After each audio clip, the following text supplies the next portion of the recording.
Shack Addy A-S-M-R.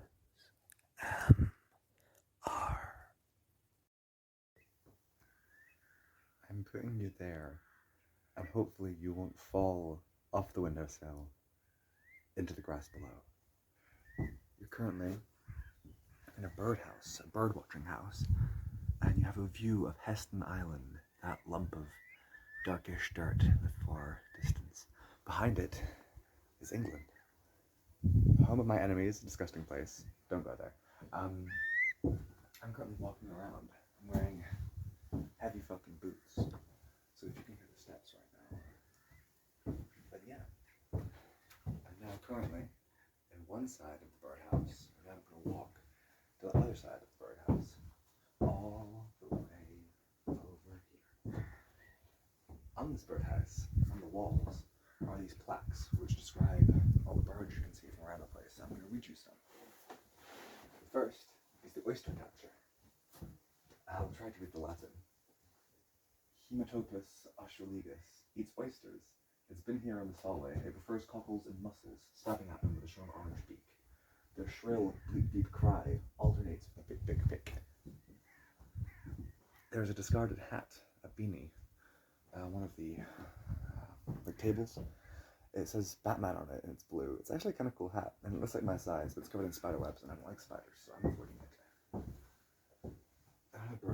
Another bird that is around here is the turnstone, the Aaaaaand I'm.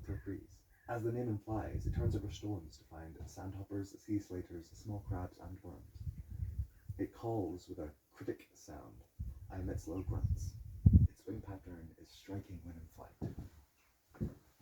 I have lived in this area for about a year, I think. My family moved when I went to uni, but I've been here a few times on holidays or while looking for a flat, and I love this place, but I've never actually filmed a video here, I don't think, and that's always been a tragedy in my mind.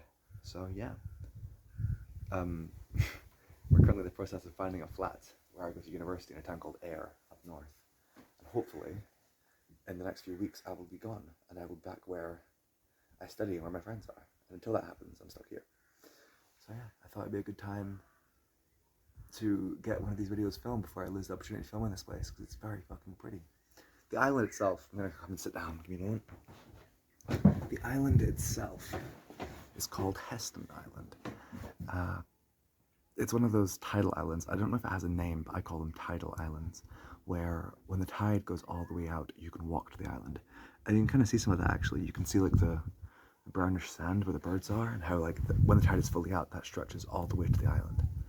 And ever since I've came here, I've wanted to walk to it, but I never have.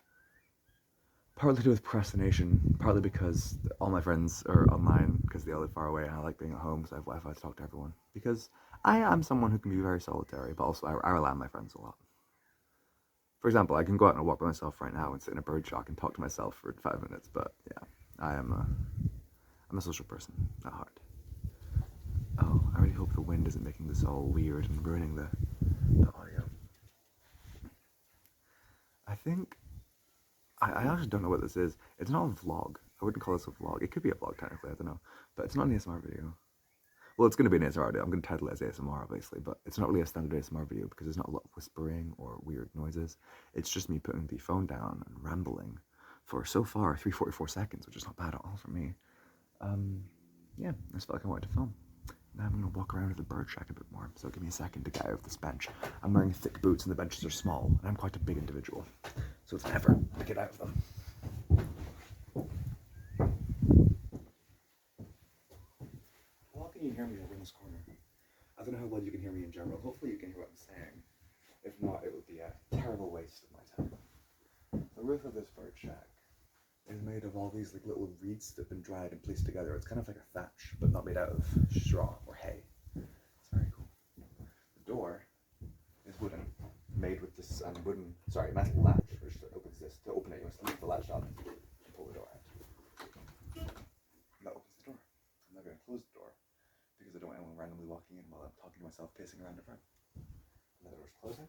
The door's closed. There we go. There's also a bunch of straw and dirt on the floor. and a lot of bird poop on the rafters of the building. I'm assuming it's because birds nest in here sometimes. If the windows aren't closed, that would be a lovely place to sleep for the night, I think. I would love to sleep here, but I've been told the village gossip is that some people use this building for intimate relations, or yeah, that kind of thing. So it probably wouldn't be the best to sleep in here overnight. Firstly, because I'd be worried that two random people would want to come here for some fun time, but also like, don't want to sleep in bird shit, to be honest. I've became domesticated. I've made peace with the system. Yes. I don't know what it is. I'm just favouring this corner, so your right ear is going to have a lot more fun than the left. I'll go over here for a bit. I'll talk over here. Oh, I actually talked about that a lot. I've always loved Dungeons and Dragons, but I've never been able to play it much in my childhood because just lack of my friends wanting to do it and lack of experience. But when I went to uni, I managed to get a bunch of games set up. I have two currently going. I have one long-term campaign, which is set in a world of my creation, mostly based in a place called Riverton. It's a town on a river. I'm amazing at names. And we have a party of 5, some friends from uni, some friends from different countries, and we're currently about to finish our first arc of the story. So the introduction to all the players into the story, and like the initial villains and the initial plot twists are all getting tied up. And it's all culminating into this massive battle at one of the players' houses. It's a little compound in the swamp with stone ruined walls around it. And I think it was very cool that I managed to tie it all in there. We're going to have this endgame level fight where it's all the heroes in the party and all the friends they've made all coming together to fight the villains and all the enemies they've made. So yeah, hopefully it goes well. I don't kill my party off, because the next arc is going to hopefully have them going outside of town to explore the wider world that I've created. And I'm excited for that because I enjoy world building. My second story is much less of a grand adventure. It's a one-shot, which in D&D terms is a campaign that's small and meant to happen over like a short period of time. Basically, this one-shot is a bunch of kids going to summer camp, like Percy Jackson, Harry Potter kind of style, but also with like kind of the 80s twist of like, I don't know, Parent Trap. Just the idea of an 80s summer camp. Oh, American Summer, like an 80s summer camp.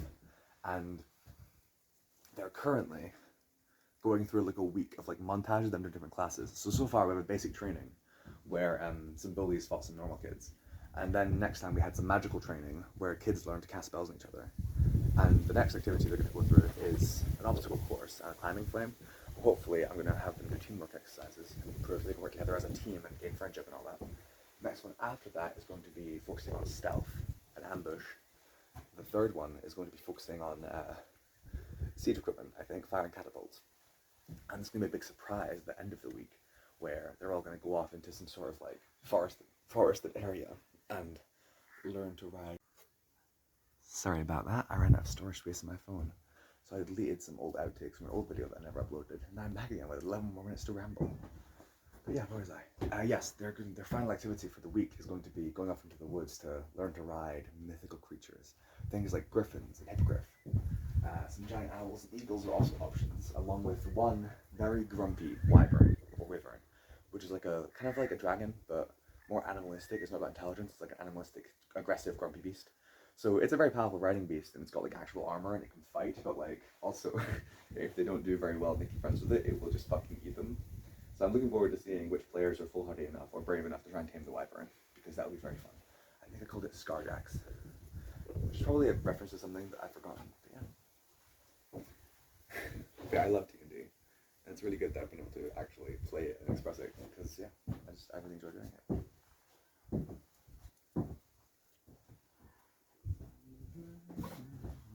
Got a bunch of songs stuck in my head, so if I just start humming, then yeah, I'm gonna start humming probably.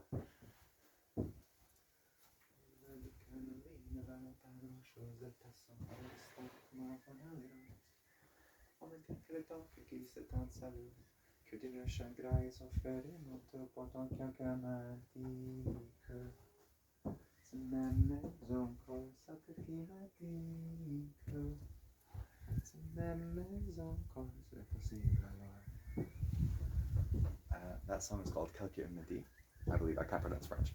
It's by Carla Bruni. It's a song I've always liked because I like French music, but I've never like got around to actually learning the words. I know the first verse kind of, but I want to learn it because I've started busking and playing French songs. It has a nice vibe. People don't know the words. It's a chill atmosphere. I like it personally. Also, live streams I've done recently have usually been music related, and I had this wacky idea of doing a live stream that is book related, where I will sit there and read a book. It is inspired by a small channel called Aaaaaand I'm ASMR. I believe they're currently around like 60, 70 subscribers, if I'm not mistaken. They're very good. I remember back before I got majorly started up with Shakadi, I would sit in their like live streams while they read their books for studying and just vibe with them. And they seem like a very lovely individual. So yeah, shout out to Aaaaaand I'm ASMR for being good at ASMR. But yeah, I'm limited in the books that I own. And provided the book is not super rare or stupid, your challenge for this week, perpetually bored and awkward, or again, anyone else who would like to comment on the video, your challenge for this week is to choose a book. Choose a book that you want me to read on the next live stream. I'll basically sit there and just read the book and drink some water and just chill. But yeah, what book would you like me to read? Because, to be honest, I have books that I like reading. Things like Warship Down, or one of the, I don't know, Hunger Games books, or a D&D book. But yeah, any ideas that you could suggest, I'd be happy to hear about it. Because again, when it comes down to it, you're the audience, I'm here to entertain. But yeah, your challenge for this video is to choose a book. Either a book you like, either a book you want to learn about, or a book you want me to read. If I don't have it, I'll have to find it online, which could be a challenge. But I love a good challenge. But unfortunately, I hear footsteps coming. As this is a public place, it's a public bird watching house. So I think I'm going to have to split at this point. But I hope you enjoyed this atmosphere. I enjoyed this as well. It felt like a lot more natural than most of my ramblings are. Because I actually was just pacing around a room and rambling. But yeah, hope you enjoyed this. Also, probably should address the fact I haven't posted for a month. I've been feeling fucking depressed. It's not been great. I don't have depression. At least I don't think I do. But I've been feeling very down recently. I'm okay, because I have my friends. They support me and love me, and I care about all of them. But yeah, it's been a weird vibe. But I'm hopefully getting a bit better. And yeah, I guess we'll see what happens. But yeah, choose a book. That's your challenge. Pick a book for me to read. And I'll probably read it, depending on how crazy it is. Although, honestly, if you want to choose a stupid book, go for it. I will happily read 50 Shades of Grey if that's what you guys want. But yeah, also, we hit 9 subscribers. That's a win. 10 more, and I can finally go live from my phone, in which I can actually be versatile and go live and move my camera around. But yeah, hi. How you doing? I hope you guys all enjoyed this rambling content. There's no whispers in this video. That's weird. But yeah, alright. See you guys around.